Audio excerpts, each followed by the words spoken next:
একের পর এক বিল সই করে তা আইনে পরিণত করছেন যুক্তরাষ্ট্রের বিদায়ী প্রেসিডেন্ট জো বাইডেন।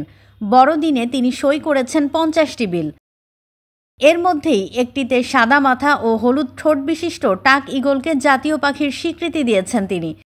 ঈগলকে আনুষ্ঠানিকভাবে জাতীয় পাখি করার বিলটি গত সোমবার কংগ্রেসের প্রতিনিধি পরিষদে পাশ হওয়ার পর বাইডেনের কাছে যায় সইয়ের জন্য।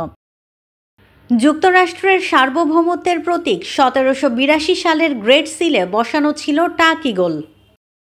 তবে এই শিকারী পাখিটি যুক্তরাষ্ট্রের আইনে দেশের জাতীয় পাখি হিসেবে আনুষ্ঠানিকভাবে স্বীকৃত ছিল না, যদিও 240 বছরেরও বেশি সময় ধরে টাক ঈগলই ছিল দেশটির ক্ষমতা ও শক্তির প্রতীক।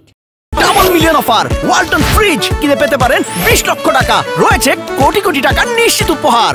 প্রেসিডেন্টের পতাকায় সামরিক বাহিনীর পরিচায়ক হিসেবে, পাসপোর্টে এমনকি মুদ্রাতেও প্রতীক হিসেবে আছে এই পাখির ছবি।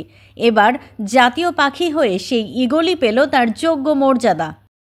যুক্তরাষ্ট্রের অন্যতম প্রতিষ্ঠাতা বেঞ্জামিন ফ্রাঙ্কলিন এই পাখিকে দেশের প্রতিনিধিত্বের জন্য অযোগ্য বলে মনে করেছিলেন এবং এটিকে খারাপ নৈতিক চরিত্রের পাখি বলে অভিহিত করেছিলেন।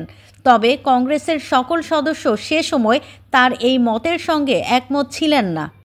মার্কিন ভেটেরান অ্যাফেয়ার্স বিভাগের তথ্য অনুযায়ী টাকমাথা ঈগল উত্তর আমেরিকার স্থানীয় পাখি এবং একে অমরত্বের প্রতীক হিসেবেও বিবেচনা করা হয়।